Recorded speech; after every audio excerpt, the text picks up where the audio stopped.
ఊహల్లో ఏకాంతం నేనంటూ లేనంది ఏది ఎటు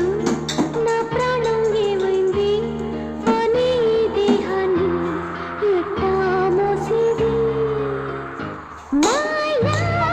అవుట్